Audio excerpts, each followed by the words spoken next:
This Torah class is brought to you by TorahAnytime.com. Okay, good evening, everyone. Welcome. Thank you for coming and joining us this evening for the learning of Torah Hashem, Be'ezras Hashem Yisbarach. As always, we begin B'Reshus Demar Asra, Harav Landau, with continued appreciation to all of you for coming and making this share possible. Tonight's share is being dedicated anonymously by a listener and viewer in honor of the pursuit of this share to further Shalom Bayis in Jewish homes. Thank you very much, and it indeed is one of the mission statements of this year to help sweeten people's Shalom Bayis, amongst other missions of this year. We learn with the tefillah that all those that have been touched by the dread machla, known as Yana Machla, other related diseases, should have a refuah shalema b'sech shachar Yisrael. All of us and all of our loved ones should always be healthy. We learn with the tefillah that those that are waiting their shidduch should find their shidduch quickly and easily. Those that are waiting children should be blessed with zara chai v'kayama, healthy mommy, healthy baby. We should have parnasa b'revach v'chavay and lange gesunte zisa shalom bayis. Today was the outside of one of the former Talmidim of this shir, who went on to become a Rav and a great Talmid Chacham, Nuta Weidenbaum, and we learned that his neshama should have a lichtige Gan Eden and an aliyah, and also we learn Le'ilei Nishmas my Rebbetzin, Miriam Liba Basra Baron, that her neshama should have an aliyah. We depart from our normal schedule, although it's two parshiyos, and it's very hard to do that. But tonight we will be learning Megillas Rus.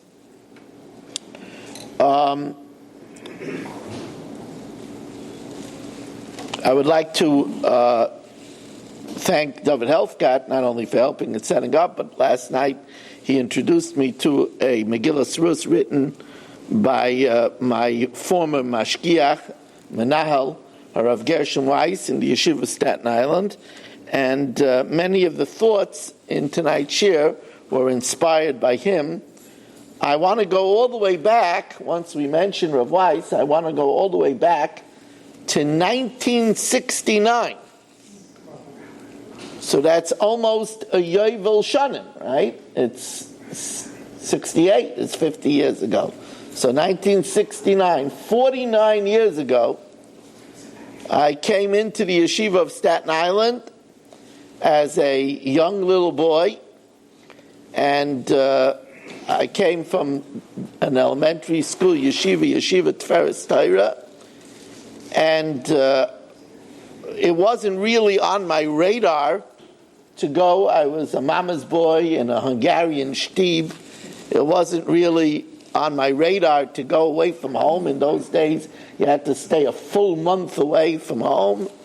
It wasn't on my radar, and I came in for my entrance exam, and it was a Friday morning, and Rav Gershon Weiss was giving his famous Navi Shir, and I heard a Navi Shir from him, and I was hook, line, and sinker.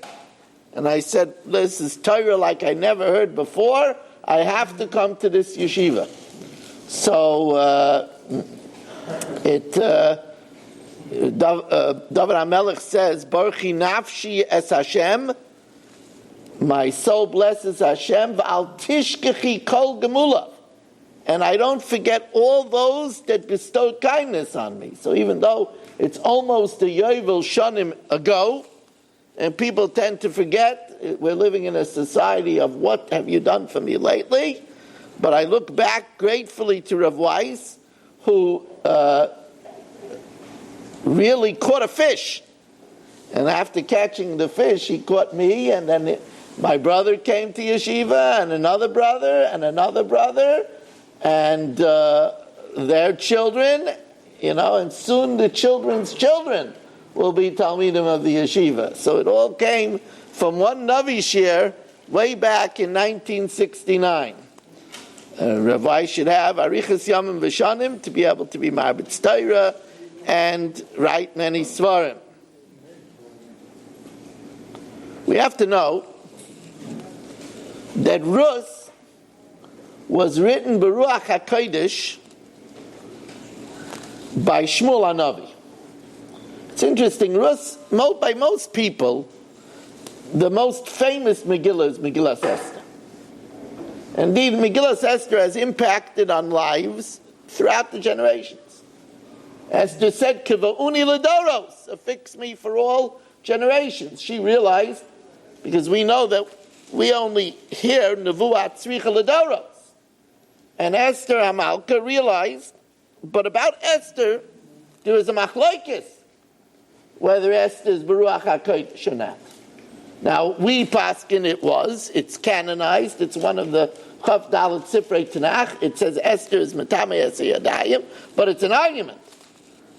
But you have to realize that Esther was written by Anshe Knesset Agdala all the way at the very end of the time of Nevuah. By the Anshe Knesset Agdala that had boasted amongst them, Chagei, Zechariah, Malachi, that was the close of the era of prophecy.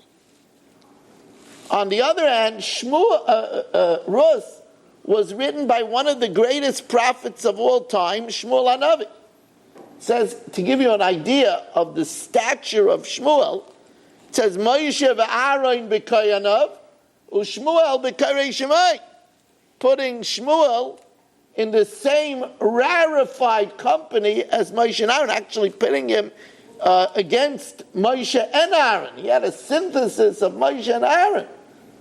So Moshe and Aaron b'koyanav, u'Shmuel b'karei Shemai.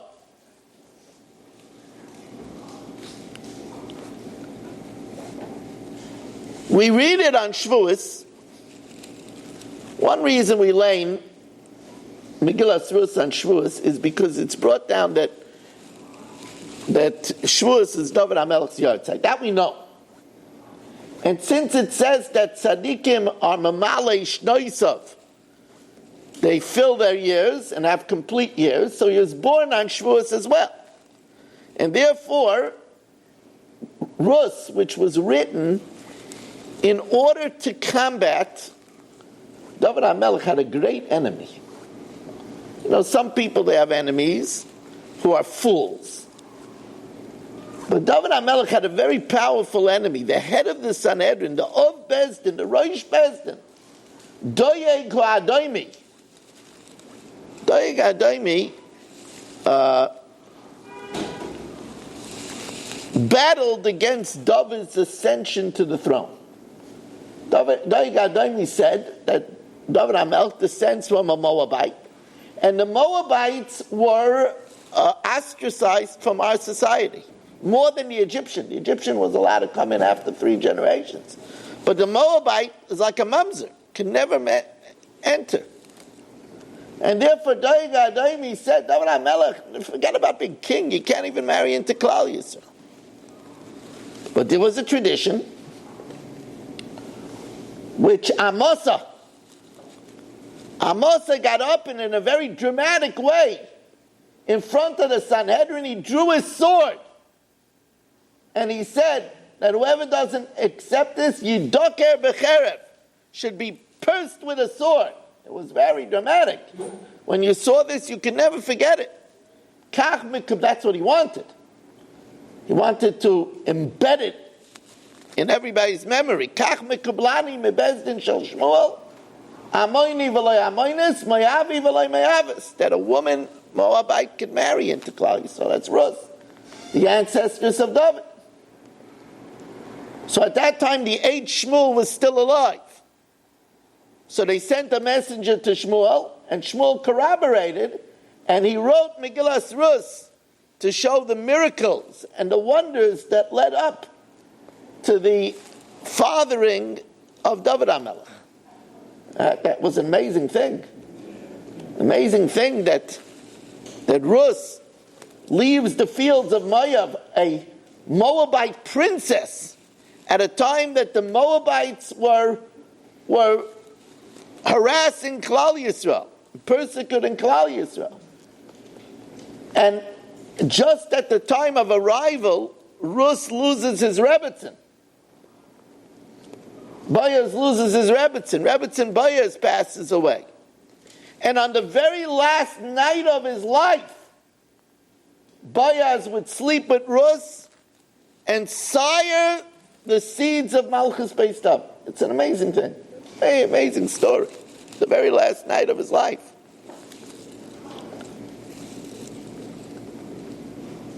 Now, while this is historically important, and Rav Weiss points out an interesting thing. He says it turns out that the Zaroi Shel Mashiach came from Goyim. Because Rus was a guy who converted.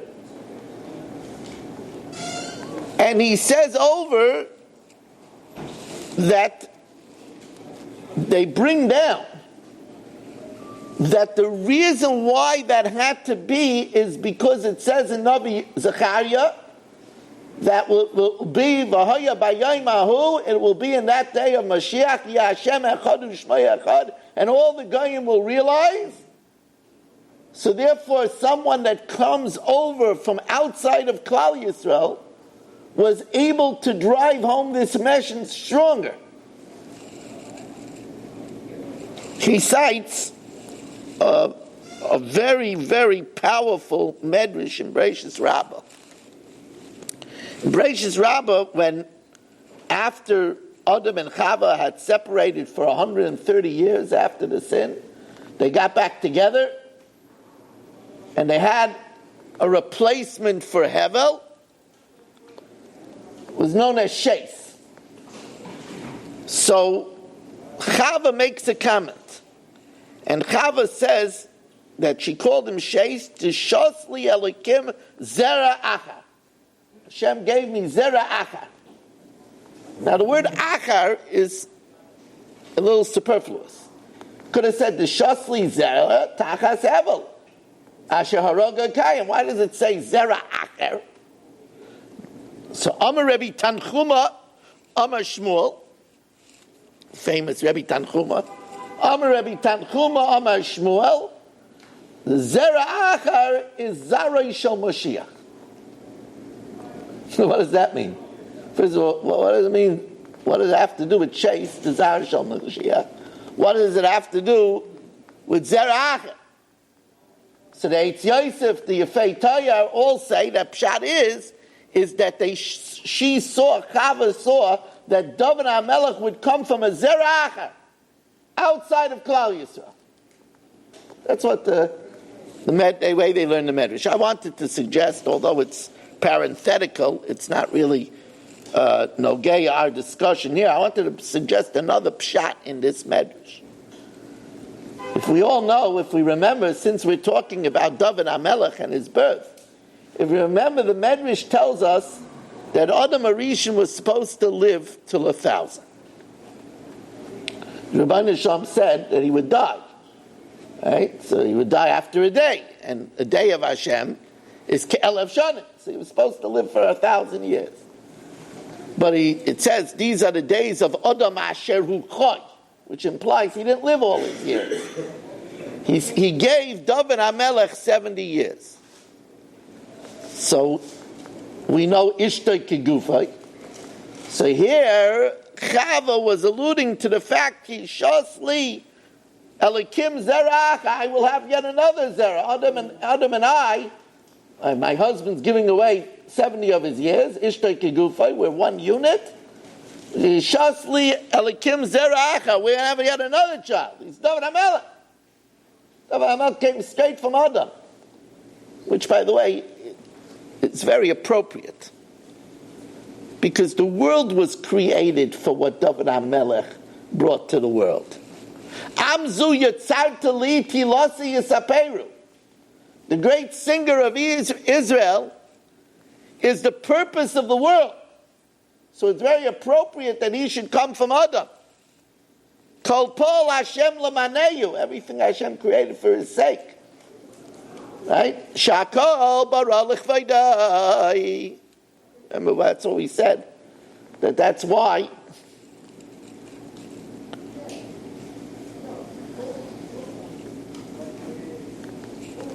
I heard from my brother, Rav Yisrael Weiss, a beautiful pshat. He says, before the Adam ate from the Eitz Hadas, everything was clear. You could see Hashem in everything in the world. Once he ate from the Eitz Hadas, things became confused. Good and evil became confused. People didn't see. And therefore Adam knew that it would be necessary to have a David HaMelech that was able to see Hashem in everything. Even Mizmor LeDavid Bevarchai Mipnei Avshalom B'nai. Right? Even when he was hiding in a cave for his life, he was able to see Hashem. Adam knew that he would need that, and that he gave to David HaMelech. He gave 70 years to David HaMelech. Now, one of the important, we know that the Megillah opens up, Vayehi Bimei. The Gemara tells us anytime it says Vayehi Bimei, it denotes saras. It denotes suffering. It was a black period because there was a terrible famine. You know, we don't know from famines. We don't know from famines. Very much like Marie Antoinette. If you don't have water, you'll drink soda. If you don't have bread, you'll have Melba toast. And if you don't have bread and Melba toast, you'll make pasta. And if you don't have pasta, you'll make yourself frankfurters. And if you don't have frankfurters, if all else fails, you'll have a good sugared cereal. We don't know from hunger. I remember Rav Lichtig telling me how he remembers when he was a child going to sleep in pain because they had no food for supper. We don't have that. We live in a time where we could bench with kavana that we have b'chol eis or b'chol shah. B'chol eis means we have food for every season. That means we have the ice cold soda and the malted and the ice latte in the summer, and we have the hot cocoa and the hot tea and the hot toddy in the winter. We have b'chol eis or b'chol shah. B'chol shah means that anytime you want, you could go to the refrigerator and get something to eat. So that we live in that time. But when there was a famine, the children screamed through the night. The mother was too dry to feed the baby. The elderly started coughing and started getting delirious and dying. There was a famine. So the Medrash tells us, this is another reason why we learn it on Shavuos. The Medrash tells us one of the reasons that there was a famine was because they were weak in Torah. There's two types of lechem. There's lechem for the body and lechem for the soul. It's one of the reasons why it's called Milchamta Shel Torah. It says at its root lechem. It says, Im ein Torah ein kemach. If you don't have Torah, you don't have kemach. So it says there was a general laxity of Torah. And general laxity of Torah brings a lack of food, a lack of parnasa. Brings a parnasa crisis. It's interesting. People think that they're not learning because they're having so much trouble with parnasa. A lot of times it's the other way around. They're having so much trouble with parnasa because they're not learning. It's not on their radar. And that's why you will see that the laning that we lane on Shavuos, it's interesting.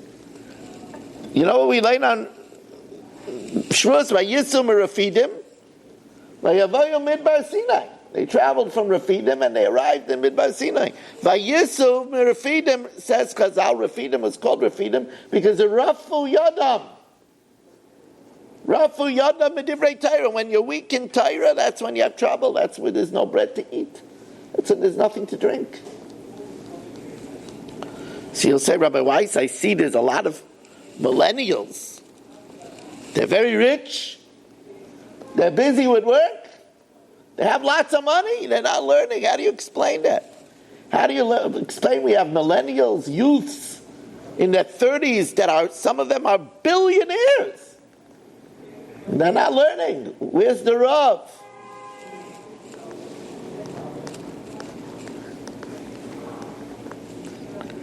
It's funny, but sometimes hunger comes in a different way. A lot of these people, they never eat with their family except on Shabbos. They're not around.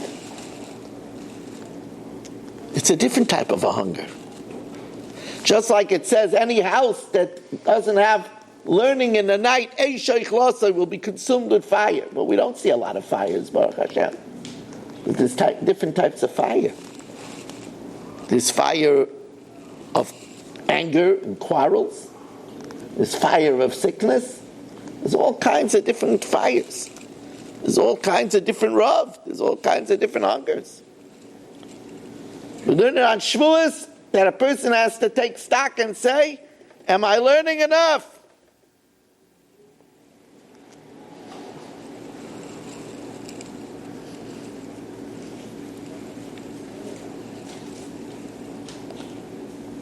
Vayelech ish mi Beis Lechem Yehuda, and a man went from Beis Lechem Yehuda, v'shema ish Elimelech, and the name of the man was Elimelech, vayavo stei Moav, and he came to the fields of Moav, vayomos Elimelech ish Naomi, and a great tragedy occurs. The great man Elimelech dies. Now, this is something that the Shmuel HaNavi writes about. Well, why do we have to know? Why do we have to know the story of Elimelech? Shmuel HaNavi says, take note. This was an Ish. He was the Parnas Hador.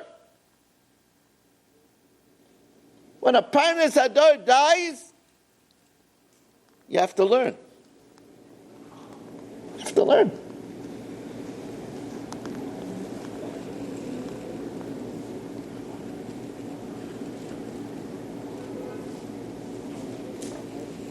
Rashi tells us that Elimelech died because he had the improper trait of tzaras ayin. Tzaras ayin is stinginess. Or, to put it a little milder, not eager to lose all of one's money helping others. Now here, I've told you several times that somebody once said, pray for me that I should win the lottery. Pray for me that I should win. The Powerball was at that time $800 million. And the man said, pray for me that I should win the lottery. He was convinced that it would be the best thing for him. And I told him, don't be so sure. You see, if Elimelech would have been a poor man, he wouldn't be dead.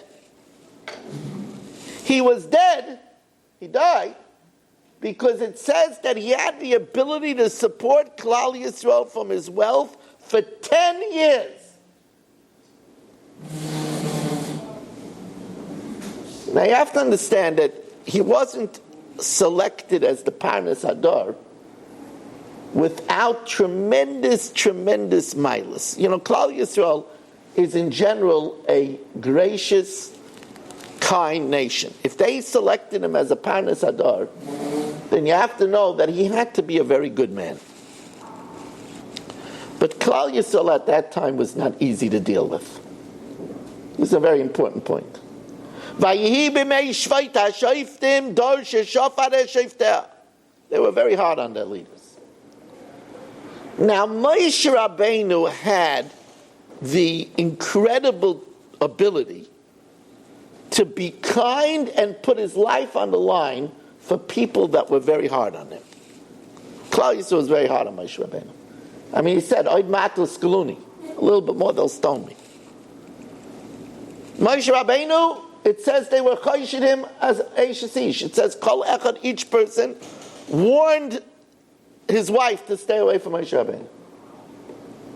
And yet, even though they treated Moshe Rabbeinu so poorly, he was really ready to say, erase me. But that's an incredible feat. Elimelech, on his level, didn't have that feat. The people were ungrateful. They were shayfet as shayftav.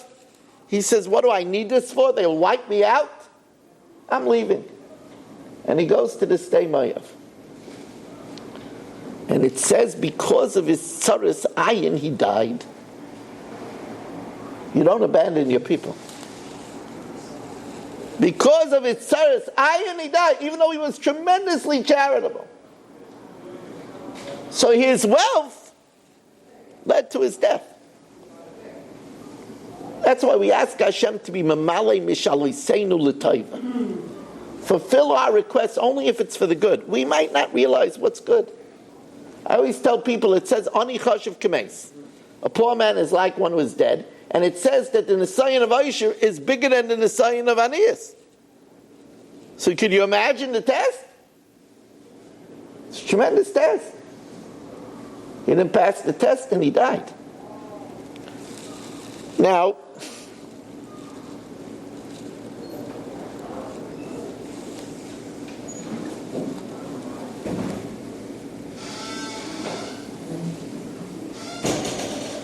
first thing we have to know is it's not expected, it's not enough that one gives tzedakah.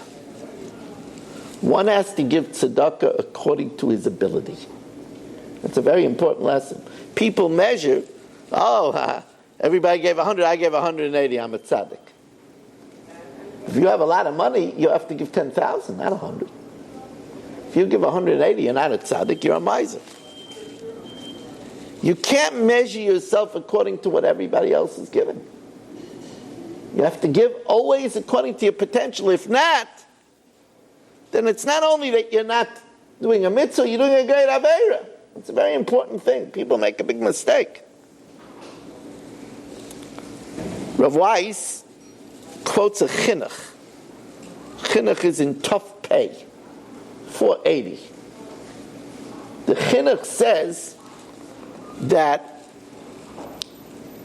when a person is saras ayin, when a person is stingy, he creates a mesach habarzel, an iron wall, an iron curtain between himself and Hashem's blessings. And we all know, the pasuk says, "V'nasan l'chorachamim v'richamecha," that kol ha-merachem al habrios merachem alav min hashemayim. A person is compassionate; they have compassion in heaven. Elimelech got sick. He needed Hashem's compassion, but since he wasn't compassionate to others, he closed the door. That's why Reb Chaim Shmulevitz writes in his Sichos that one of the ways to have achana for Yom Adin is to be compassionate. I know some of you are already preparing for Yom Adin. We have Bali Aliyah this year, already after Pesach. They're preparing for Yom Adin. So he says one of the ways laheichen liyom adin is to be compassionate, because kol ha-merachem al habrios merachem min alav min hashemayim. Rav Weiss also says another chiddush, which is a very important thing to know. It has ripple effects on a lot of areas in life. He says that Elimelech came to the Stei Mayav. Vayavoyu Stei Mayav. How could a gadol, a parnis like him, be comfortable in Stei Mayav? So Rabbi Weiss conjectures that because he himself has tendencies to tzaras ayin, he was comfortable in the environment of Mayav. Why weren't we allowed to marry into Mayav? Al dvar asher lo kidmu eschem belechem u'bamayim. Because they had tzaras ayin. And because they had tzaras ayin, so Elimelech, it didn't make him nauseous to live there. Other people was nauseating. It didn't make him nauseous. You know, when I saw this, I thought of something which is frightening. There are certain people, and certain women, that won't work in a Manhattan office. It bothers them to work men who ogle them, men whose mouths sound like they came from the sewer. It bothers them. There are other people that they're okay with working there.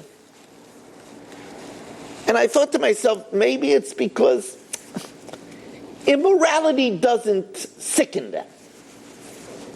They have a little taiva to it anyway. So it doesn't bother them. Or there are people that they can't stomach davening in a shul where there's so much talking. There are other people, it's okay with me. I do my thing, it's okay with me.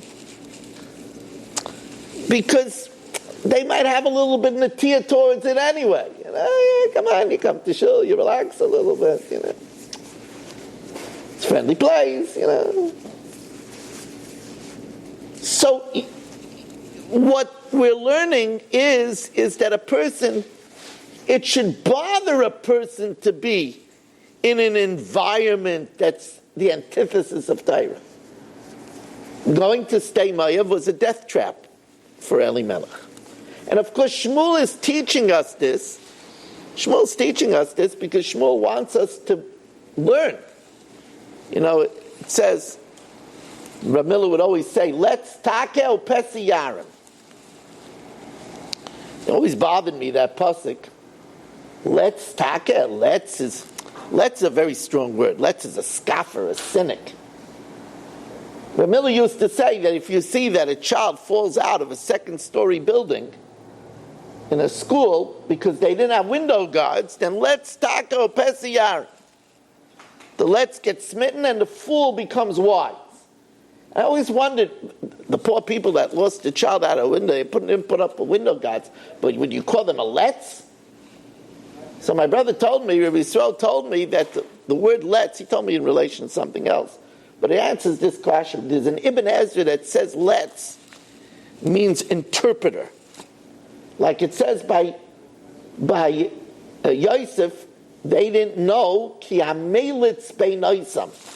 The interpreter was in between them. They didn't know Yosef understood. So that really the word lates means interpretation.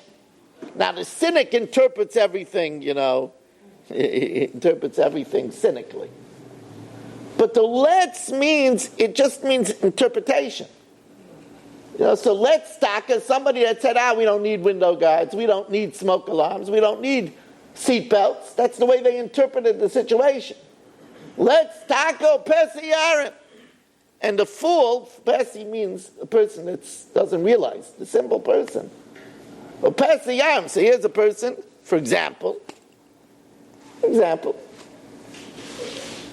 he hears about this young girl who traveled alone to Europe. The parents said, you graduated, we're giving you a present, you could travel. So she traveled alone to Europe, and she was beaten up and violated. What were these parents thinking? They interpreted it. They thought they were doing a good thing, something nice for their daughter. What they're thinking, what's now essentially Muslim Europe, they're sending their daughter alone, unchaperoned. So let's taka, they made a wrong interpretation. Doesn't mean they're cynics. But let's taka Pesi Yarim. That's what we have to learn from Elimelech. Person goes into a bad environment, he would end up losing all his money, his life, and the life of his 2 star children.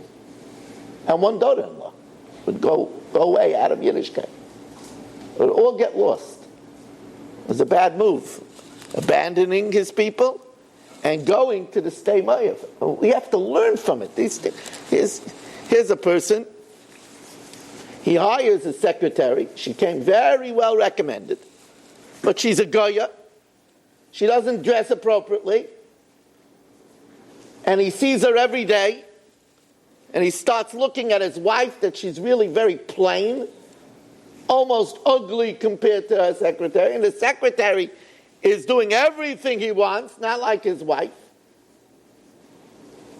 And that sinks in, and he divorces his wife because she's not good enough. Forget about it. He doesn't do anything with the secretary. He divorces his wife. He made a very big mistake taking that secretary.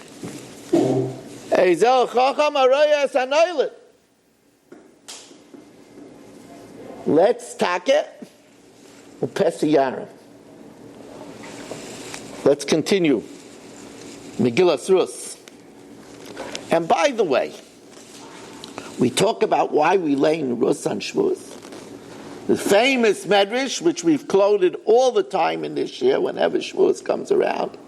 HaMegillah hazeh, ein ba loy tuma v'loy ta'ara v'loy iser v'loy heter, u'mipnei ba'ba l'lamedcha schar gadol shel goyim lechasadim, to teach us the great reward of kindness. Now we're going to learn all about kindness, not in tonight's year, next week.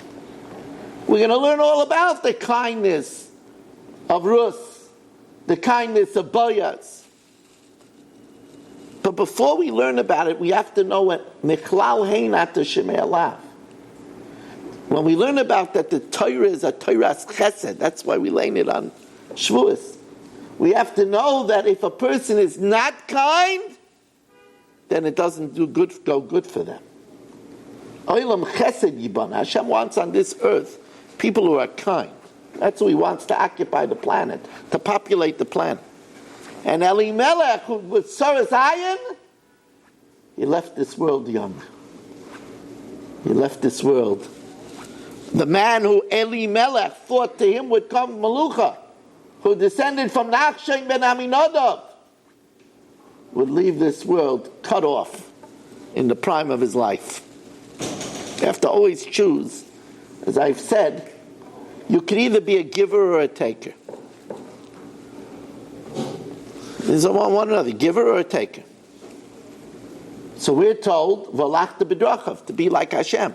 Hashem is only a giver. Because he's Kainei Hakol, he can't be a taker. He owns everything. You want to be like Hashem, you have to be a giver. On Shavuos, we emphasize you have to be a giver. It's not easy to be a giver. Americans like to be takers. What's in it for me? When you want to be like Hashem, you have to be a giver.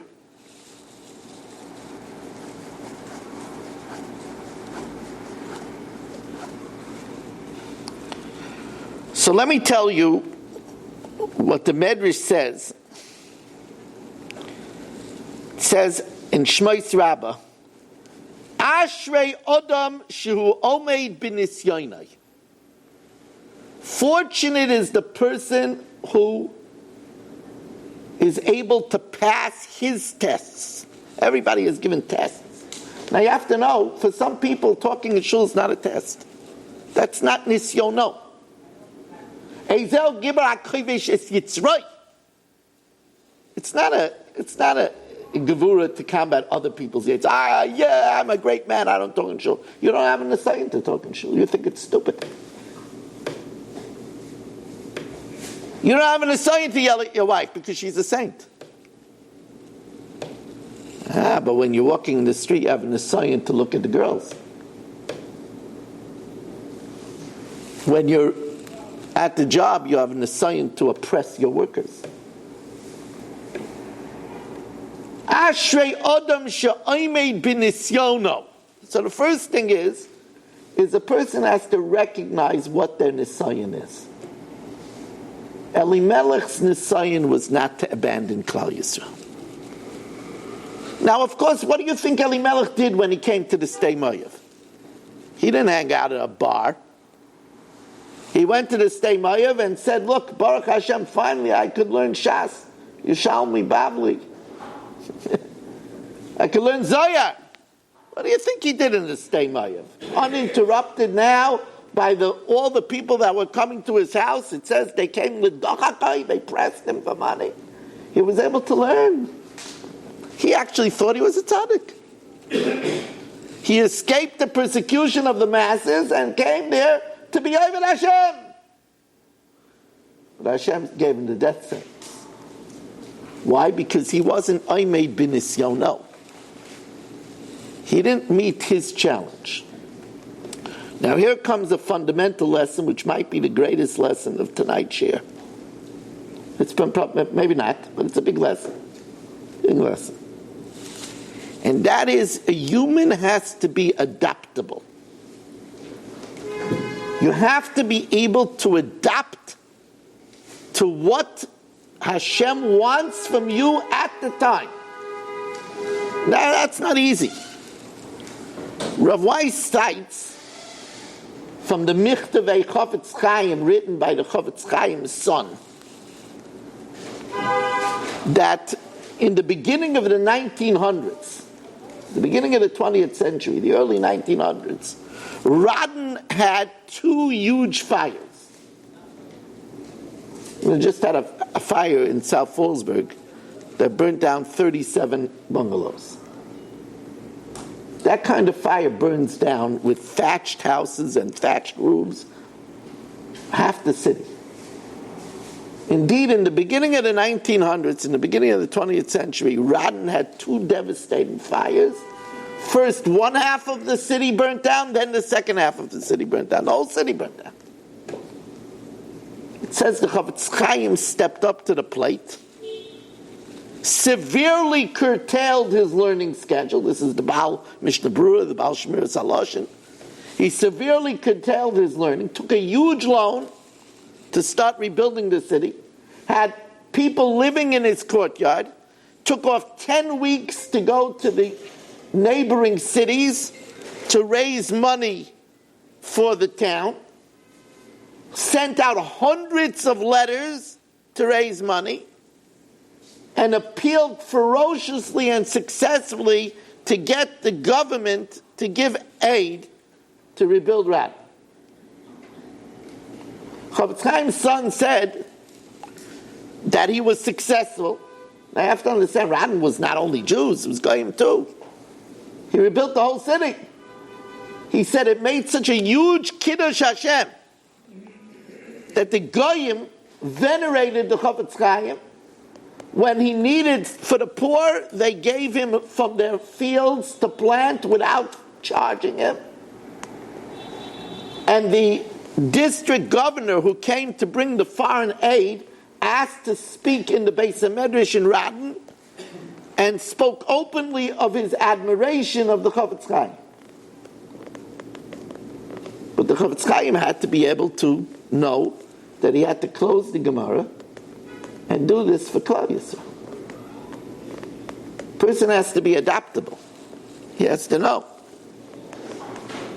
When a husband says to his wife, I can't help you because I got to learn, and she's falling apart, she's a kimpeter, and she has 4 kids to get to bed, and she's falling apart. She's getting infections because she's so run down, but he says he has to learn. That's a chassid shaita. Gadol HaTalmud, she'aTalmud mevia l'dei ma'aseh. Why is Torah big? Torah is big because it brings to action. This is why we're learning this on Shavuos, because somebody who learns Torah might think, listen, Talmud Torah Keneged Kulam, don't bother me, I'm in the Beis Medrash, I'm learning. Gadol HaTalmud, she'aTalmud mevia l'dei ma'aseh. If not, the Gemara has a phrase for a person. He's a chamor noisei svarim. He's a glorified svarim shank. He's a donkey carrying books. You have to know. That's an example that the Chofetz Chaim said. I could tell you, although I'm no tzaddik, but I could tell you that when 2.5+ years ago my wife was diagnosed with her terrible sickness, my whole life changed. Went to 32 chemos with her. Each chemo was 7 hours. But that became my mission. That became my mission. It's a mitzvah sheyav shel l'asas al yidei acheirim. I'm a husband. It was my mission to keep her alive. Person has to be ready to do the Ratzon Hashem and to be adaptable. Elimelech did pass his test. But we have the advantage of learning from him. I told you many times, Kairach was a Pikeach. If he could be sucked up by Machlokes, what chance do we have? The answer is we have Parshas Kairach. What chance we have is that we learn from the lesson of Elimelech. And let's take Upesi Yaram.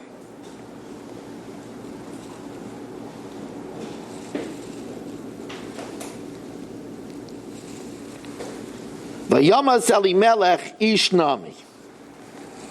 Elimelech died ish nami. Now, besides the important lesson, then ein ish meis ela le'ishtoi. So it was Vayomas Elimelech ish nami. Just like when a person loses their wife, le'aleinu, it's the husband that suffers. The children have their own lives. Everybody goes back to their own lives. The same thing, Vayomas Elimelech ish nami. Elimelech died to his wife. Everybody else has their own life. But the Mamloyes says something else over here. The Mamloyes says that it's Miskayim Benami, it's fulfilled with the great Naomi, that which we say in Eishes Chayil. In Eishes Chayil we say about the woman of valor, Noida ba'sha'orim bala, in the gates her husband is known, b'shiftoyim ziknei aretz, when he sits with the elders of the land. What does that have to do with the Eishes Chayil?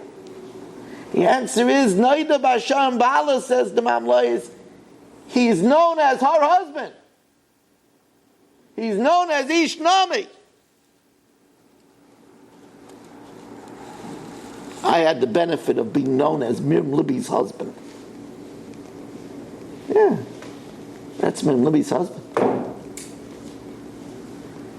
That's the way a woman wants to reach that her husband should be known. She lived such a righteous life that Elimelech was known. One of his titles was Ish Nami. That's an Eishes Chayil. That's Noida ba'sha'orim bala. I never knew that. That was pshat in that Maimon. Noida b'sha'orim bala b'shiftoyim ziknei aretz. The Mamloyes says something else. Mamloyes says, Hakol soifon lamus. Everybody is destined to die. Ashrei mi shenifta b'shem tov. Fortunate is a person that passes away with a good name. And Mamloyes says Elimelech didn't get that. He passed away known as a man who abandoned his people. Known as a man that forsook Eretz Yisrael for the stay Mayav.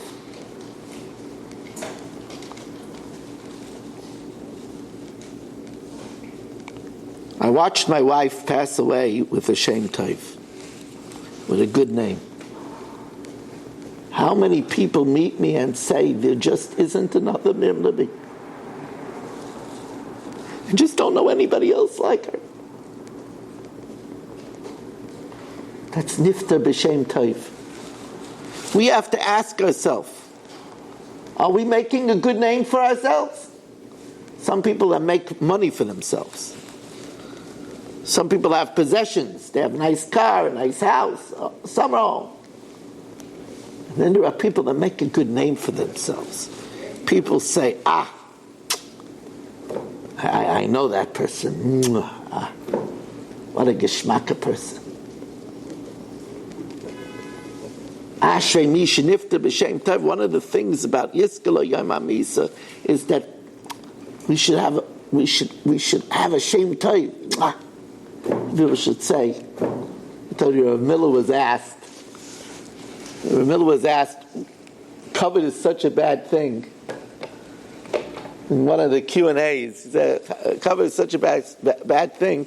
Why do we ask by Reish Chodesh ben Shekhaim Shaloisha for covet? What are we asking for covet? It's supposed to be Barech Min HaKovet. What are we asking for covet?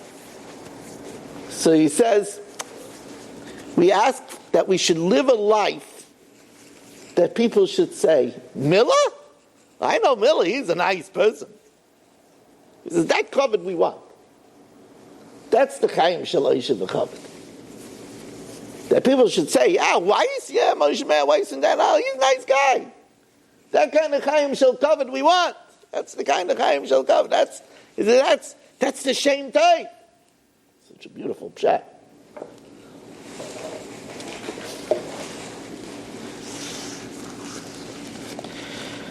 All right, I said before that maybe what I said before wasn't the Yesod of the evening. Let me get to the Yesod of the evening. I'll tell you the truth. In preparing this shir, I felt a little guilty that I'm not going deep into Megillas Rus in this shir. And I said to myself, everybody knows the beginning of Megillas Rus. I really should get deeper into Megillas Rus. But you have to know, when Shmuel HaNavi wrote Rus, he knew that people concentrate on the beginning. He knew that people don't get through the whole Megillah. He deliberately put a lot of the Yesodus in the beginning. He was smarter than us. So it says, "Vatokam hi v'chaloiseh," that Naomi, she and her daughter-in-laws got up, Vatoshev mistei Moav, and returned from the stay Moav. And then it says again, which seems to be totally redundant, Vateitzi min hamokom asher hoisa shama. She left. It just says that she returned. Well, why does it have to say again she left? So Rashi asked the kasha. And Rashi says it's to stress that when Rus left and Naomi left, says Rashi, let me quote you the words of Rashi. Magid shi'etzias tzaddik min ha'mokom nikeres. That when a tzaddik leaves a place, it's recognizable. Va'osa roshim. It makes an impression. Pana ziva, her shine leaves. Pana hadora, her glow leaves. Pana shivcha shalir, the prestige of the city leaves. So it's interesting, the Mamlois writes, Mamlois writes that all the while that Naomi was in the stay Moav, the people in our neighborhood curbed their immorality. You just couldn't do it when Naomi was around. They curbed their immorality. So first of all, that in itself is a great lesson. When you're around, the people in the office should not be speaking nivel peh. You should make enough of an impression that in your presence they don't talk that way. Some people think, listen, I live and let live. I'm a tolerant guy. That's not a big milah. We should have enough of ashpa, at least on those in our immediate surroundings, that they behave better. That's the meaning of v'hiyisim li segula mikol ha'amim. You're a treasure. Mikol ha'amim.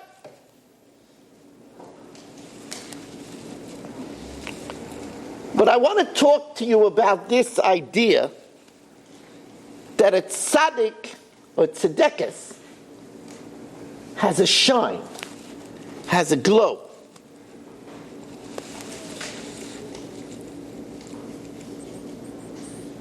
I've told you about this in the past, that I had somebody 5 cycles ago in Daf Yomi. 5 cycles ago. When they made the first Siyam HaShas in Felt Forum, that was from 6 cycles ago. So when they made the first Siyam HaShas, so there was a man by me who didn't speak Yiddish. And he wasn't going to go to his name was Ronnie Shooter, he wasn't going to go to the Siyam HaShas. So I said, Ronnie, this is going to be an event that you'll remember your whole life, you should go. So months later, I asked him, Ronnie, how was it? He said, Rabbi Weiss, I'm so happy I went. I saw the face of the Klosim Rebbe had a shine, and it keeps me going, that shine. That's Chochmas Odom Toyer Pana. The wisdom of man makes his face shine, literally shine. I saw this shine on my Rebbetzin. She had a glow. What am I talking about? Rabbi Weiss, what are you talking about? So this past Lag BaOmer, I spoke at 2 different bonfires. I had the great schia of speaking by the Admin in Nickelsburg and Bar Park. I also spoke by the bonfire in Staten Island. We had a big bonfire in Staten Island. When I came to the bonfire in Staten Island, everybody was talking. Everybody that saw me was talking how last bonfire, my Rebbetzin was there, in a wheelchair, in a blanket. But everybody remembered her. It wasn't the fire that shone, it was she that shone. And they remember that she came and she asked about this person who was having a surgery the next day. There are people that come in and they have a glow. They have a shine. What's that shine? That's the fire that we light. The fire of Torah. What's that shine? So we just had last Sunday morning, there was a big Cholim breakfast in Staten Island. It's a very big breakfast. It usually brings out like 500 people at least to the breakfast. For many, many, many, many years, I give a daf yomi at 8:45 in my shul after Shachris. The breakfast starts at 9 in the Young Israel. So I would arrive late to the breakfast. And my Rebbetzin, Alei Hashalom, would be there on time. She liked to always be on time. And she would have, it was in the Young Israel, so it was a mixed gathering. She would have a seat next to her reserved for me. Strategically, the next chair would be a man, and it was always a strategic thing she had to do because everybody wanted to sit next to her. But I remembered, so this I came and I was missing her very much, and I also remembered on the rare times that I came in together with her, I remember how when she came in, even to a room of 500 people, there was a glow. What was that glow? That glow was because she didn't come in, they had a whole buffet of food, she didn't come in for the eggs and the pancakes. And to be truthful, she didn't even come in for the speakers. She came in to sit down and right away ask somebody how preparations were for their wedding. Another person say, how's their mother doing? She had an operation. A third person ask how the young marriage is going. And that caused people a glow. That's the shine. That's the glow. So now people are handing me pictures of her from high school. And you look at the picture, you see that she had that same shine in high school. So I'm receiving letters now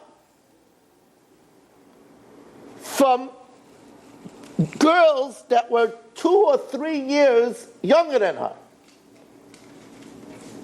One letter said, "You should know, Rabbi Weiss, that to all the older girls, I was a dumb freshie." But not to Miriam Libby. Miriam Libby was nice to everybody. Another girl who is now a grandmother writes me that she'll never forget that in Esther Schoenfeld, that's where she went, in Esther Schoenfeld, the girls took turns benching out loud. And she said, "I was frozen with fright.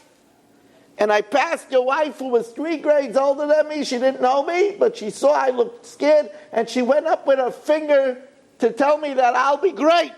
I'll be great." She said, "I remember that 50 years later."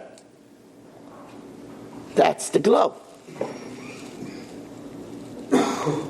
And you wonder, why do we learn it?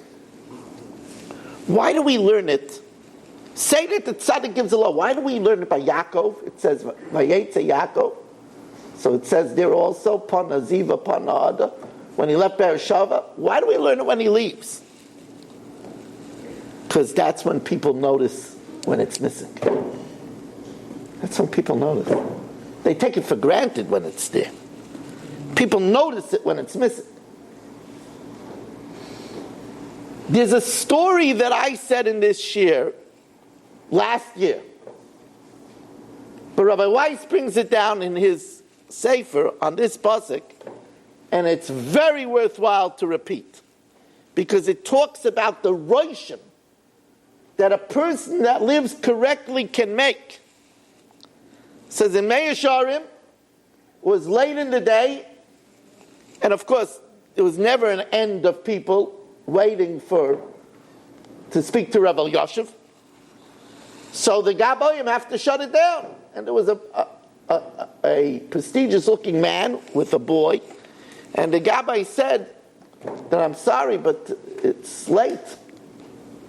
So the man told the Shamish why he was here, and the Gabbai was so impressed that he ushered him into Rav Elyashiv. Rav Elyashiv asked him who he was, and he said that quite a few years ago, he was the chametz guy that Rav Elyashiv sold chametz to. And he was so impressed by the glow on Rav Elyashiv's face that he said, I have to learn what this man stands for. And he went and he learned Torah, and he became a ger. And he's bringing now his son for a bracha from Rav Elyashiv. That's the impression that we have to have on people. That people should say, I want to be like this. Recently, after my patira, after my wife's patira, it's part of my patira,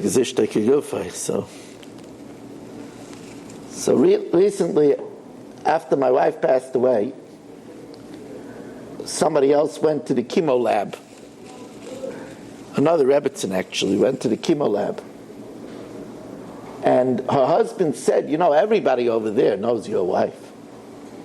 Everybody there talks about your wife like she was something. All the goyim.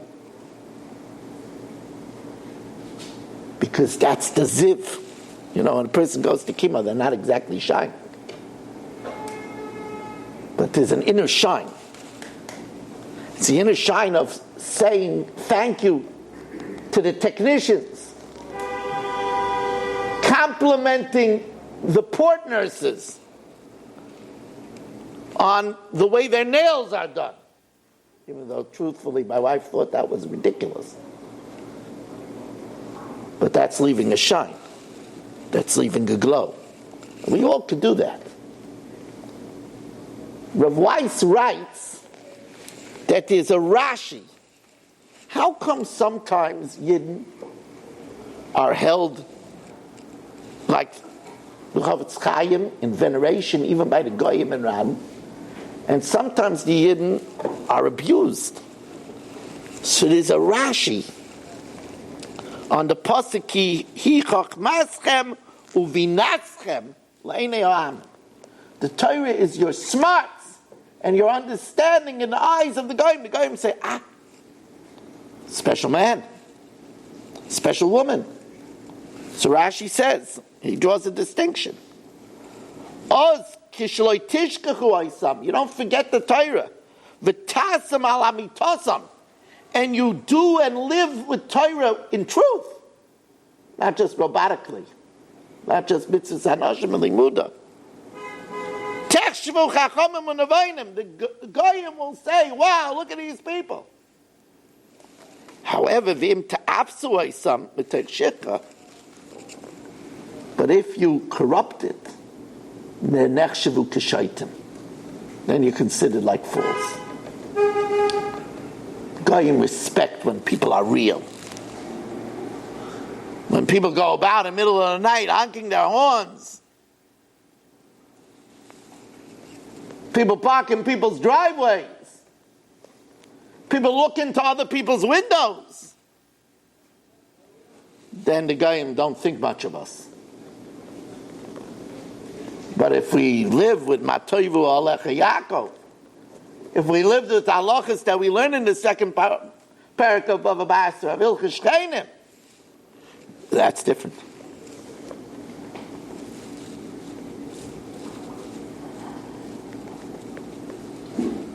want to end off very quickly.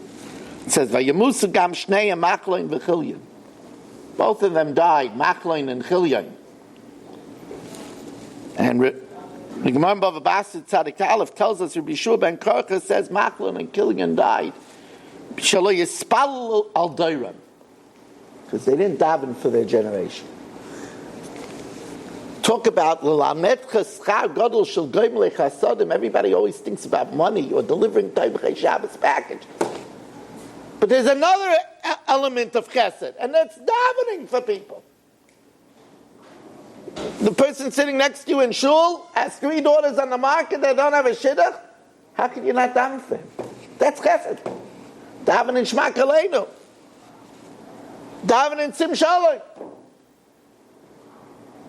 You have somebody next to you that's been out of work for 6 months. How can you not daven for him in Baruch Aleinu?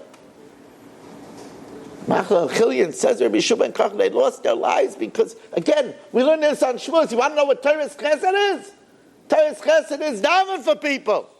You know, people that are having problems, daven for them. That's also Chesed. Tonight I have something special here. My son Yaakov digitally mastered